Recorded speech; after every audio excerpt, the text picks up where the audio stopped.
Good morning. Welcome to our first Eco-Addendum virtual walk. It's the first time we've ever done this, so we hope you'll forgive us for a little roughness around the edges.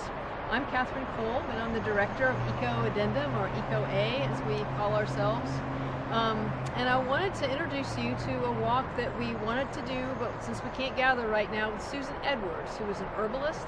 And we wanted to share that with you, particularly because we changed the focus of some of the plants to focusing on common plants and trees that you find in your yard. You don't have to go anywhere special. These are probably going to be right in your yard or in your neighborhood, certainly nearby, that have qualities that are antiviral and good for respiratory types of challenges that we might find ourselves in. So we want to make sure to go ahead and get this information, even though we couldn't gather right now. Susan Edwards is going to be on in just a minute, and we're going to cover 5 different plants. That's going to be violets, pine, mulberry, cleavers, and plantain. And the plantain is not the same as the plantain that you would find in a restaurant maybe. It's different. You have to be careful about the common names. A common name in one country or one state may be different than a common name in another state, so we want to make sure that you know exactly what plant you're engaging.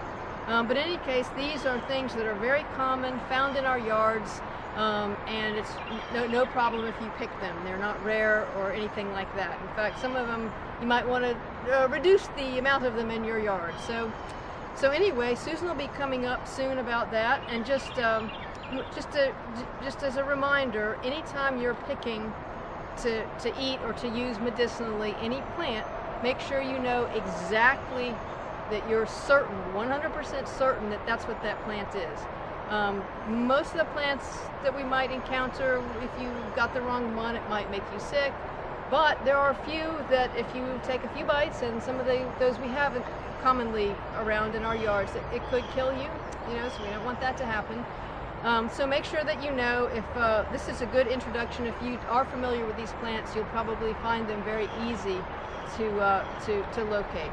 And then you can go ahead and use them. If not, this will be a great introduction to learning those species, and maybe finding that some of the weeds in your yard actually can be used for great purposes, and both edible and medicinal. And some of these are quite common. So the first one that we might talk about is pine, and we have some pines growing right here. It's kind of nice to have short pines because we can get at the needles pretty easily, and Susan will talk a little bit more about that. But our common pine tree is actually a fabulous edible and medicinal plant. You can make a tea out of that. Native Americans drank this tea a great deal. It's very high in vitamin C, and there are some other uses. With some pine bundles. We have many species of pine here in Georgia, and they are easily identified by the number of needles in each bundle and also the length of them. Any species of pine is medicinal, and they are very high in vitamin C. They are great for colds, flu, bronchitis. They are antiviral and antiseptic.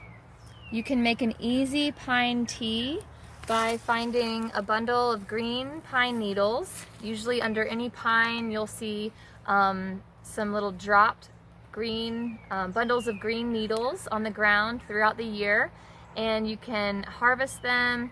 You can pull them off the stem, or you can also put the stem in the water, and you chop them up, put them on your stove, bring them to a boil, and then lower to a simmer, and simmer for about 10 to 20 minutes. And then you'll strain off the pine and drink that warm tea. It's really great to soothe sore throats, any kind of head colds, congestion. They've been known to be good for asthma as well.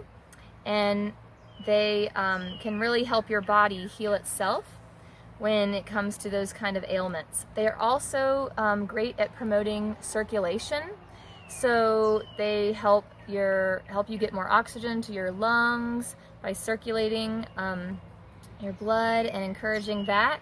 And then also you can get the benefit from their antiviral and vitamin C components.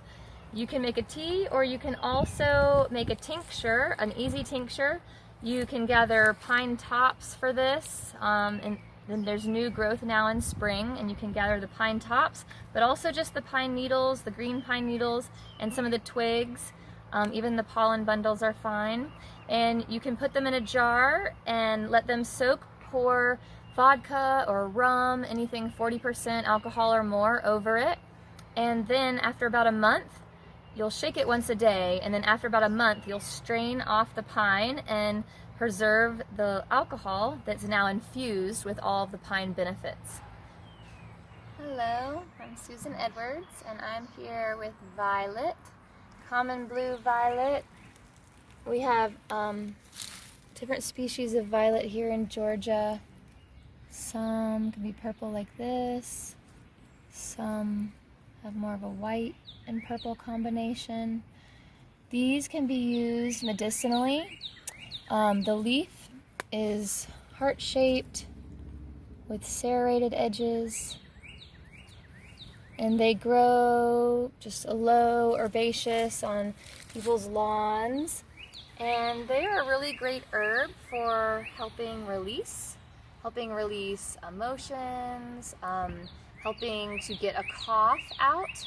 So they are a great demulcent herb, very soothing to the respiratory tract and the digestive tract as well, those mucous membranes in our body. The violet helps soothe those areas. So they can help get a cough out and soothe those irritated membranes by providing that demulcent mucilaginous quality. So you can pick violet flowers and the leaves and fill a cup with them, a teacup, then pour some boiling water over them, let them steep for about 5 to 10 minutes, and then strain them off, and you can drink that tea as it is. You can add a little honey or a little maple syrup. You can also infuse violets with other teas that you enjoy and then still get the same great properties of violet. It's also good for your lymphatic system as well. It helps clear out our lymphatic system, but also aids our respiratory tract and our digestive tract. Hello, I'm Susan Edwards, and I'm here with one of my favorite plants, Plantain or Plantago. This one is the narrow leaf plantain or lance leaf. It's really identifiable with all these fibrous coming out. The middle, it's very fibrous, those main ribs on the back. And this one is in flower, and the seeds are edible also. You can gather the seed heads and collect them and roast the seeds. But plantain, the leaves are amazing for tissue repair. So you can gather the leaves and drink them as a tea. They're great for throat tissue repair, but also topically they're wonderful. You can make a salve. If you gather the leaves of plantain, you cut them up, put them in an oil, and infuse that oil with the leaves. They're great for any kind of itches or stings, ant bites, wasp stings, all of that. They really do soothe the tissue and they help repair it. Plantain pulls things, so it draws things out that might be infecting the skin. They're great at drawing out any infections and also repairing that tissue that got wounded. So you can enjoy it as a tea, or you can put some in honey and infuse some honey with it. You can mix it with other herbs that you might like. You can also just nibble on it, get some fresh young leaves and chop them up, put them in a little salad. It's great for fiber, so it's good for your digestive tract and also your respiratory tract with that tissue repair. Hello, I'm Susan Edwards, herbalist and naturalist, and I live in Stone Mountain, Georgia. I'm working with Eco-A to bring you some virtual plant tours of some plants you could easily find in your yard or close to your home that have some well-known healing properties that can help our bodies heal themselves. Today I'm here with mulberry, and we have many species of mulberry here in Georgia, and some are native and some are invasive, and they're all medicinal. So the berries are edible and delicious, and they'll be ready in May. And the leaves and the twigs can be used for medicine, and you can make a tea or vinegars. And when the berries are ripe, they're also well-known antivirals. So you can get mulberry juice at the store and use that. It's an antiviral. It also helps with respiratory concerns. The leaves and the twigs can be snipped off, and you can make a tea with them. You can strip the twigs and reveal the inner bark, and put that and all of it in some water and bring it to a boil. Then simmer it for about 10 minutes, and then strain it off and enjoy your tea that way. The berries are antiviral, and the leaves and twigs can help get things out of your lungs. So they can help with different lung conditions to help clear your lungs out. So mulberry is a great ally to help our bodies heal with those kind of concerns. Hello, I'm Susan Edwards, and I'm here with cleavers, Gallium aperine. It has very tiny white flowers with 4 petals, and it's blooming now in April in Georgia. It has 7 leaves that whirl around the stem. The stem is square. It's a square stem. If you feel it on all sides, it's square. And one of its most notable characteristics is its stickiness.